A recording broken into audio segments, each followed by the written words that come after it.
Frumoși mei, bine ați venit, dragilor! Astăzi vom face o etalare, hai să o numim surpriză, da? Nici eu nu mă așteptam, nu aveam programat să fac această etalare, însă o voi face. Etalare în legătură cu partea sentimentală, iubirea, pentru că am avut un vis seriile trecute în care făceam o etalare de genul ăsta. Inclusiv modul în care vom face etalarea este cel pe care eu l-am visat, așa că pregătiți-vă, sunt doar câteva minute, nu va fi nimic wow, însă am considerat că trebuie să fac această etalare pentru că dacă am visat înseamnă că mai sunt anumite mesaje pe care unii dintre voi trebuie să le auziți. Ceea ce vedeți aici în spatele meu ignorați este ceea ce eu pregăteam ca material pentru cursul de astrologie, așadar nu are importanță ce vedeți, n-am vrut să șterg tablița, pur și simplu, așa că începem. Această etalare nu vreau să-i pun o limită de timp, să spun că este pentru luna octombrie, pentru că nu am de ce. În tarot oricum nu există timpul, orice etalare este valabilă atunci când îți sare în ochi un titlu, nici de cum, pentru că e doar pentru această lună, da? Și bineînțeles că e valabilă și pentru cei care aveți ascendentul, luna sau Venus în Leo. Începem. Scoatem un mesaj și apoi încă 3 cărți în plus să vedem nucleul, să zicem. Ok, pentru cei care aveți o relație, da? Începem cu voi. 4 de monede. Ok, aici ne arată primul mesaj, ne arată că te ții morțiș sau ții morțiș de această relație, nu vrei să pierzi, este un soi de zonă de confort pentru tine. Acest partener sau această relație este micul tău tezaur, dacă vrei, mica ta comoară. Aici vorbim despre o persoană care este așezată cu fundul pe un cufăr, strânge la piept acele monezi, ceea ce ne arată faptul că nu ești dispus să renunți la această relație. Da, e ok, nu e niciun fel de problemă. Hai să vedem cu ce vine la pachet. 4 de monede ne arată și o certă încăpățânare și închidere în sine, adică aici e vorba despre eu păstrez pentru mine ce am de spus sau păstrez pentru mine acest secret că această relație sau această persoană este mica mea comoară, mica marea mea comoară și nu sunt dispus să dezvălui sau pur și simplu sunt o persoană zgârcită, nu mai ofer nimic, nu mai arăt nimic și așa mai departe. Mesajele pot fi multiple, da? După cum știm, o carte nu are un singur mesaj. Avem turnul, wow, 6 de bâte, foarte tare. Hai să mai vedem o carte. Nu au sărit foarte multe, nu vreau cărți multe, mai vreau una, cel mult două. Ok, una, justiția.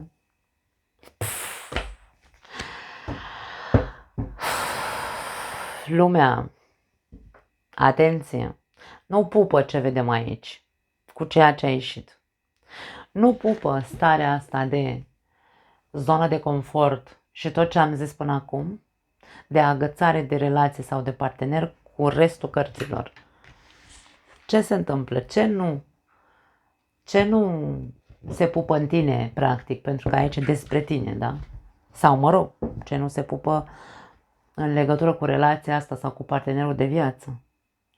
Pentru că una este, mesajul care s-a revelat este mă agăț, este micul meu tezaur, fie că este mica mea comoară, fie că este partenerul sau relația asta, țin cu dinții de ea, indiferent că e praf și pulbere, da?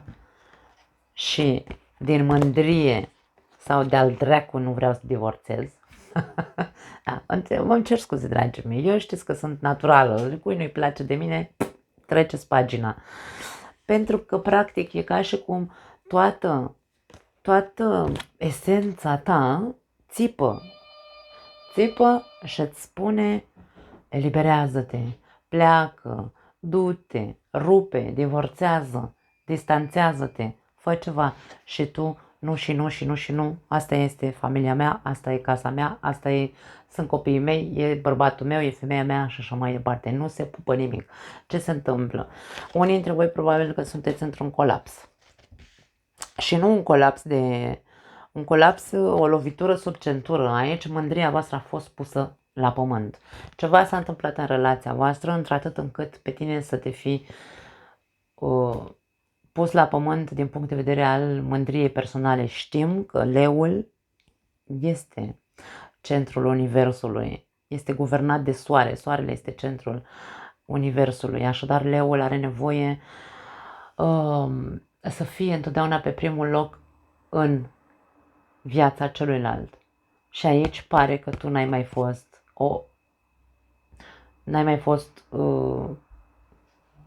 sau nu mai ești centrul universului celuilalt. Pentru tine asta a însemnat moarte metaforică, să spunem într-un fel sau altul. Orgoliul tău, mândria ta au fost călcate în picioare. Și toată ființa ta țipă după eliberare, însă ceva în tine încă te ține agățat acolo. Eu, ce să spun, dragii mei, eu nu văd aici niciun soi de toxicitate, eu nu văd alte semnale care să-mi arate faptul că s-au întâmplat nu știu ce lucruri dezastruoase, în afară de mândria ta care a fost călcată în picioare, altceva nu văd. Nu știu ce să spun. Fiecare, nu am alte indicii pentru că nu vreau să scot alte cărți, însă fiecare dintre voi știți care este motivul pentru care vă agățați și de ce. Aici cărțile nu spune eliberează-te, da, poate să spună eliberează-te, dar aici cu cartea asta de poate doar celor care, atenție, dacă voi ați trăit în relația asta, inclusiv de la început, unde nu au existat, în relația voastră, pardon, nu a fost construită pe baze solide, adică n-a existat respect, n-a existat, cum se zice, iubire, n-a existat construcție sau dorință de a construi și de a atrage împreună la aceeași căruță, cum se întâmplă, cum trebuie să fie de fapt o familie. Dacă nu a început cu baze solide această relație, atunci pentru voi sfatul este nu vă mai agățați, da? Plecați de acolo. Ridicați-vă, scuturați-vă cu capul sus, pentru că voi sunteți lei, ridicați-vă și plecați de acolo. Aici e vorba despre un divorț, aici e vorba despre o schimbare, o distanțare foarte mare între voi, da? Încheiați capitolul. Dar aș spune că e doar pentru cei care au trăit dezastre peste dezastre lângă acest partener de viață, nu au putut să construiască absolut nimic alături de el sau de ea și aici pentru voi, da, vi se spune, unde ți-e mândria, leule? Ridică-te, scutură-te de praf și dă-ți vălul jos de pe ochi și eliberează-te de această persoană. Nu mai ține, că nu e niciun tezaur această persoană, că nu poți să construiești lângă ea, ce tezaur crezi tu că ai? Sau mă rog, ce comori crezi că are persoana aia acolo, dacă totul e colaps între voi. Nu mai am altceva. Hai să vedem. Cei singuri, lei singuri, care e mesajul pentru voi, dragii mei? Și la voi, 10 de bâte. 10 de bâte este cartea complicăciunii. Mă complic singur. Mi-am luat în cârcă sau am păstrat în interiorul meu atât de multe bagaje emoționale, sentimentale, încât mă cocoșează. M-am umplut de dureri din cauza faptului că nu mă pot elibera de anumite lucruri. Poate sunt anumite lucruri de care tu nu ești dispus să te eliberezi. Poate fi și asta. Pentru că aici vorbim despre cei singuri. Hai să vedem. Și 10 de bâte este un colaps. Rege de bâte.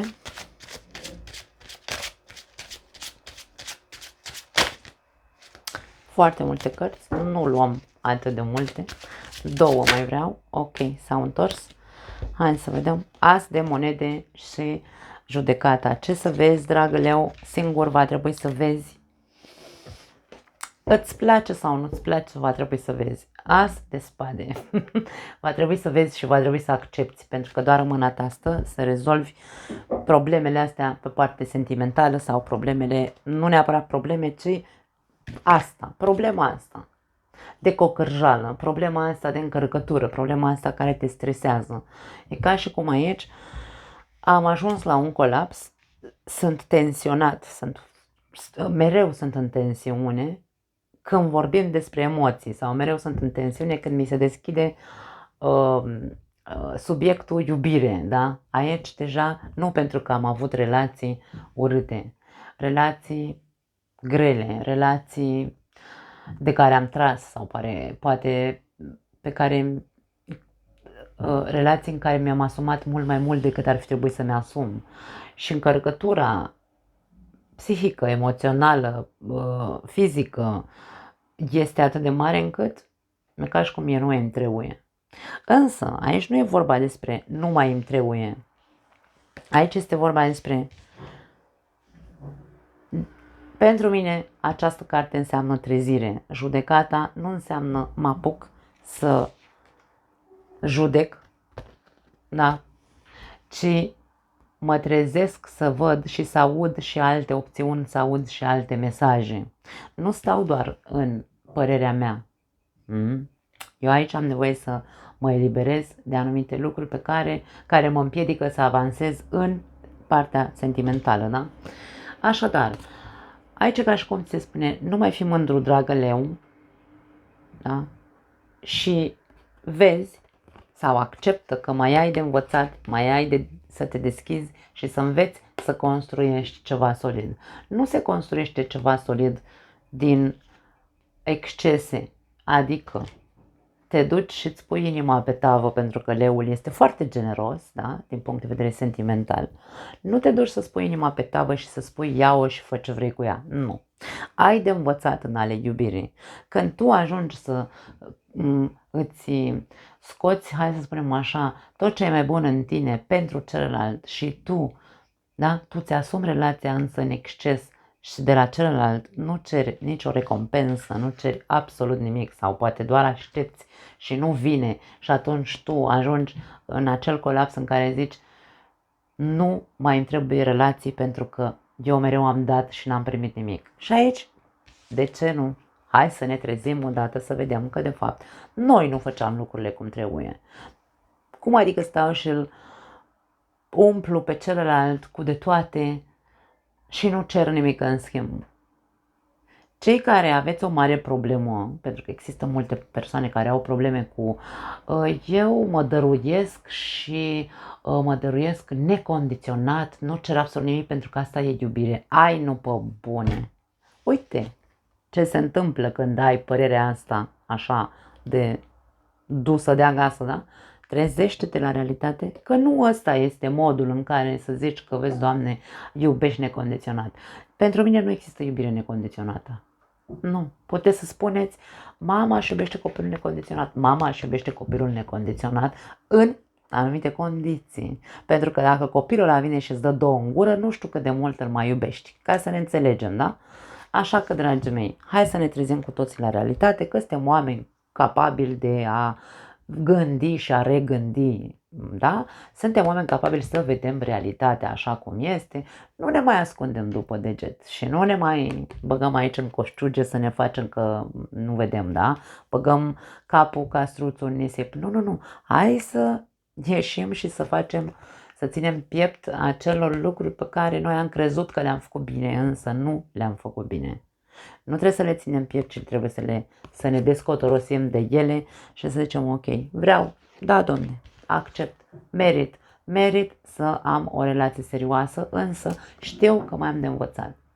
Am de învățat să nu mai fac ce am făcut în trecut, să nu mă mai comport așa. Recunosc față de mine că nu trebuie să duci la ziar, față de mine recunosc că n-am făcut bine și voi schimba și voi face altfel de acum înainte, însă nu mă închid în ale iubirii. Da? Cam asta e ideea. Da, nu mai am altceva, dragii mei, totul așa scurt și la obiect, vă pupăcesc și ne vedem data viitoare. Ciao!